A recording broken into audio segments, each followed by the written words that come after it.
How's it going, everybody? Welcome to Virtual History 360. I'm Mr. Wade, and today we are reviewing Florida's updated civics standards. This might be your introduction to the standard or a review before the EOC. Either way, we're going to work through this content together. It might sound complicated, but don't worry, we're going to break it down together and you're going to be just fine. But if you aren't already subscribed to Virtual History, do yourself a favor and click the button now so that you can keep up with all of the standard review videos that will be coming out this year. So, what do you say? Are you ready to jump right in with standard CG.2.6? Here we go. First, let's discuss how elections and voting impact citizens at different levels of government. Elections are a fundamental part of our democratic system and allow citizens to choose their representatives and leaders.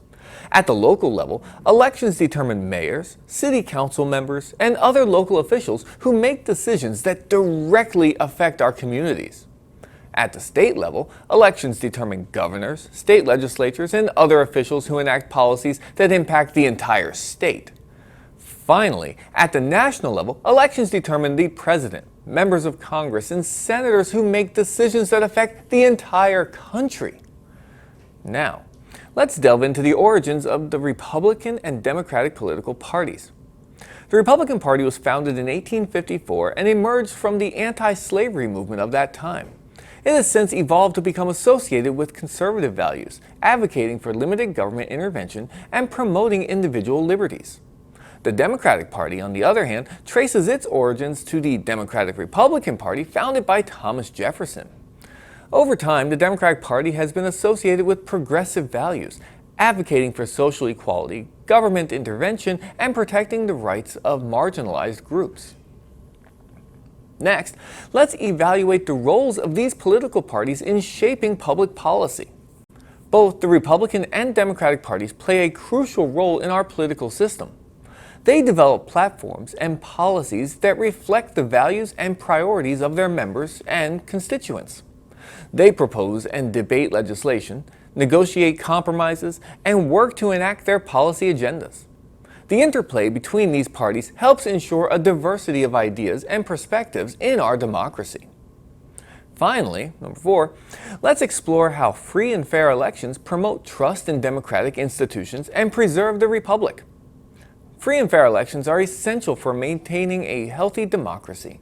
They provide citizens with the opportunity to voice their opinions and choose their representatives.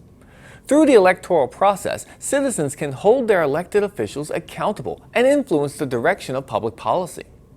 When elections are conducted with integrity, with transparent processes, and safeguards against fraud, it fosters trust in the outcomes and legitimacy of our democratic institutions. Moreover, free and fair elections help preserve the republic by preventing the concentration of power in the hands of a few. By giving citizens the right to vote, we ensure that decisions are made collectively and represent the will of the people. This system of checks and balances ensures that no individual or group becomes too powerful and that our government remains accountable to its citizens. So, in conclusion, the election and voting process is a cornerstone of our democratic system. It impacts citizens at the local, state, and national levels, allowing us to choose our representatives and leaders. The Republican and Democratic parties have shaped public policy and continue to influence our political landscape. Free and fair elections are crucial for maintaining trust in our democratic institutions and preserving the republic. Remember, your participation in the election and voting process empowers you to have a voice in shaping the future of our communities and our nation. So, be informed, engage in meaningful discussions, and exercise your right to vote when you're of age, of course. By doing so, you contribute to the strength and vitality of our democracy. Okay, now I know you're going to go deeper in the standard in class, but hopefully now you feel a little more confident about the content itself. But I do want to hear from you. Do you have any questions about what we've talked about today? If you do, leave them in the comments below and I'll check them out there.